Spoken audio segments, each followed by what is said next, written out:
So today we'll be checking out ThinkWare's U1000 dash camera. And we will compare its video quality to my good old reliable Viofo A129 Pro Duo. Which one has better 4K video quality? Let's find out. Hello guys, LifeHackster here. Today we'll be checking out the ThinkWare U1000. This is a higher end dashcam with a lot of features that other dashcams don't have. I will not be able to test all of its features, and this video will focus on its 4K video quality of its front-facing camera. And we'll be comparing it to my older Viofo A129 Pro Duo, which I've been using for a while now. By the way, thank you ThinkWare for sending me this dashcam to be reviewed. So disclaimer here, this is not going to be a complete review, but I will however tell you U1000's other features. First off, if you find this video and my other videos helpful, don't forget to give it a thumbs up and subscribe to my channel if you haven't done it yet. And click the bell notification so as to get notified when I upload product reviews and comparison like this video, product updates, and long-term reviews. Thank you. Personally, what I want from a dash camera is just to be able to reliably record while I'm driving. I don't use parking mode and I don't hardwire my dash cams. One of my pet peeves is getting into my car in the morning and not able to start it because the battery is dead. This is the main reason why I make sure everything is off in the car every time I park. And having a dashcam in standby mode will just raise up my anxiety level. Anyways, we'll do a quick unboxing, check out its features, do the installation, and check out its video quality.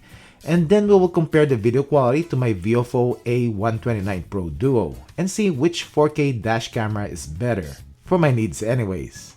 So the ThinkWare bundle that I received has the rear-facing camera, which is recording in 2K Quad HD quality. Plus it also includes the polarizing filter. So we will be checking out its video quality also and compare it to Viofo's Pro Duo rear-facing camera, which is only recording in Full HD 1080p. This dashcam can also connect to a Wi-Fi hotspot, which is needed for some of its features. So let's check out its features. Main specs: front-facing camera records in 4K UHD at 30 FPS or 2K at 60 frames per second. Rear camera in 2K at 30 FPS. It has an 8 megapixel Sony Starvis sensor. It has a 150-degree field of view, and the rear camera has a 156-degree field of view. It uses a super capacitor and no batteries, and has integrated thermal protection and anti-file corruption. By the way, if you have a 4K dashcam, they do run hot. I could barely touch my Viofo, especially on a hot summer day, and this U1000 also runs hot. It has a built-in GPS and supports up to 128GB microSD card. So if you hardwire this dashcam, which ThinkWare recommends for a professional installer, you'll be able to turn on parking mode, which has the energy saving 2.0. And if you add a separate purchase radar module, the dashcam can now start recording 10 seconds before the impact in parking mode. The radar will detect motion and will prep the camera to record, and when an impact triggers the G sensor, then the 10 seconds buffer will be included in the saved recording. This dashcam uses the ThinkWare Cloud 2.0, which you can monitor your car and receive notifications remotely. But it does need to connect to your smartphone or a hotspot device. With this feature on, your family or anybody that you assign to receive notifications will be notified if you get into an accident or when the G sensor is triggered. The same thing if when your car is parked and your car is hit, you'll also get notified. You can even remotely view your dashcam, which is a cool feature. The only thing is that you need some type of constant internet connection in your car. Either you have a separate smartphone or a mobile hotspot. I wish this is built in on the camera itself instead of needing a separate device. And if you need any type of internet connectivity, then there is usually a monthly subscription involved. But it is good to know that this U1000 has this feature. This dashcam also has the ADAS system like forward collision warning, front vehicle, and lane departure warning. And also a safety camera alert. These features are nice to have, but not really a necessity. Anyways, let's do the unboxing. So we have the main dashcam unit itself, which is a wedge type. And the first thing I noticed is that it doesn't have a screen. Build quality is pretty good. So we have the camera lens, which is adjustable and can tilt up or down. On one side, we have some vents. We have a micro USB port to connect to the rear camera. We have the power port and the extension port and a radar port for additional accessories that you can attach to the dashcam. And on the other side, we have the micro SD card slot that can handle up to a 128GB card, and a reset hole and the mic. And we have some vent holes. And on the back side, there is no screen like other dashcams, but we have the power and Wi-Fi buttons and a mic button to mute or unmute. And we have some status lights here on top, Wi-Fi, recording, and GPS lights. And then a manual record button. Just a note, the dashcam, like any other dashcams, when your car is turned on, it automatically starts recording. And with the U1000, because it doesn't have a screen, you will hear voice prompts, which I actually like. Continuous recording will now start. On your smartphone, connect to a Wi-Fi network whose name starts with THINKWARE. Usually with other dashcams like my Viofo, it will also make a boot up sound, but I usually still take a quick glance just to make sure it is recording.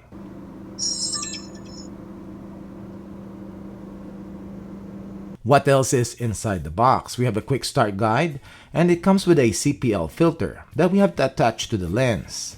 We have the mount, which has a double-sided mounting tape. We have the hardwire harness around 10 feet in length. 12-volt plug-in power cable, which is about 13 feet in length. And we have the rear-facing camera, which records in 2K quality. Micro USB port on the side, and you can adjust the angle up or down. Then we have the rear camera cable, which is micro USB, 24.5 feet in length. It also comes with a micro SD card reader to plug into your computer's USB port. And it comes with a micro SD card, 32GB. And we have an extra double-sided mounting tape and stick-on cable clips, but no extra tape for the rear camera though, only for the main unit. Time for installation, but before that I have to insert the micro SD card. And to make it easier for positioning the dashcam to your windshield, you can snap in the mount before installing.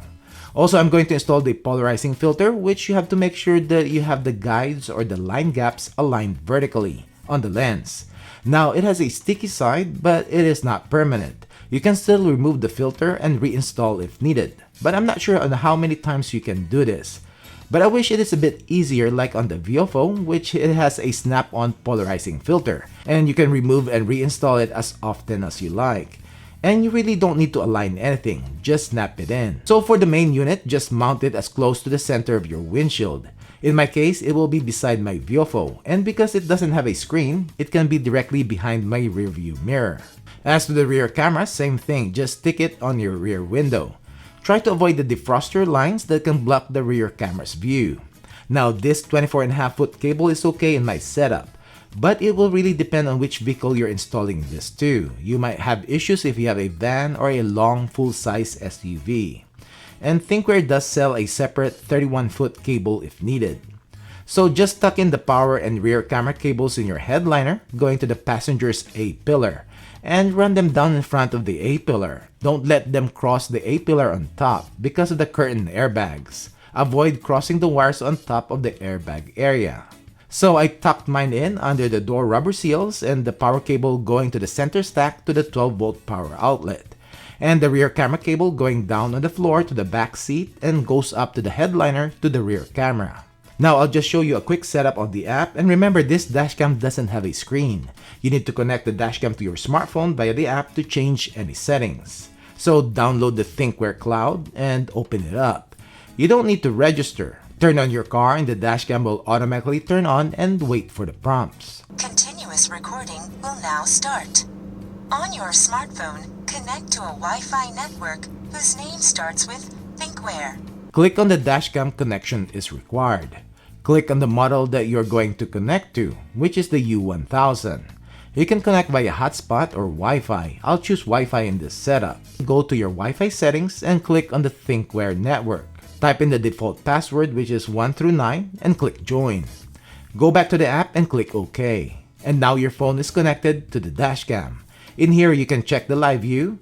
You can select dashcam settings, and these are the settings that you can change. Like on the camera settings, you can adjust the recording quality. And these are the options you have if you have both front and rear cameras. You can change the parking mode settings and many more. On the file list, you can view and download recorded footage from the dashcam. Now time to check out the video and audio quality. Alright, so this is the video and audio quality of the THINKWARE U1000. And it has a 4K quality front-facing camera and also a 2K or Quad HD rear-facing camera. So this is how I'm on a 4-lane street, so that we will be able to know if this camera can read license plates on all lanes and on cars that are going towards us. So this is what the video looks like. Okay, when I was checking out the footage, I'm not sure if y'all noticed too. The right side of the footage is a bit soft and blurry. The clarity is not there compared to the left side. So I removed the polarizing filter, wiped the lens, making sure it is not just a smudge from my fingers, but the same thing. It is just softer and blurry on the right side of the footage. This is definitely an issue with the lens itself and the unit that I got. Now let's compare this to Viofo's footage. I noticed a little bit of softness on the right side of the field of view of the THINKWARE, so I'm not sure if it's me, it's my little smudge on the CPL filter when I put it on. So I cleaned the lens, I took off the CPL filter and I cleaned the lens and see how it will look like. Hopefully it's just the filter and it's just my little thumbprint in there. Just a comparison on the rear-facing cameras for the THINKWARE, which is in 2K quality. I installed this in the center of my rear window. I should have tilted it down a bit more, but I don't really see a big difference as compared to the Viofo's 1080p camera, which is installed more on the driver's side of the rear window. The THINKWARE though definitely has wider field of view.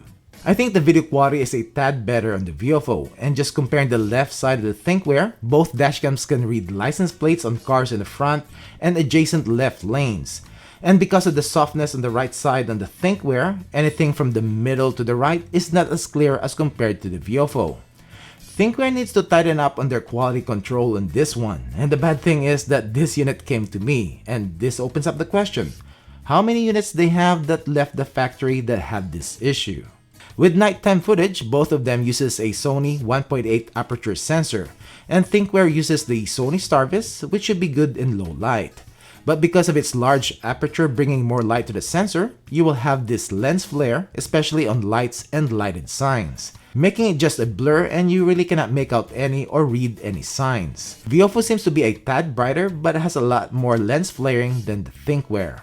I think the only advantage and the main difference of the THINKWARE is the ability of the dashcam to connect to a mobile hotspot, and with the THINKWARE Cloud, have remote notification features, which I think is a pretty cool feature. Except that you do need to purchase another device and have a monthly subscription for your mobile hotspot. Remember though that THINKWARE is twice as expensive compared to the Viofo, but if you need those other features, especially the remote notifications, advanced driver assistance, and more advanced parking mode, then THINKWARE can be a good option. But you have to prepare to cough out a little bit more money for additional hardware to get most of these features. Plus making sure that the video quality is there and not have a defective lens like the one I got. Any questions? Comment down below. Thanks for watching and see you in the next one.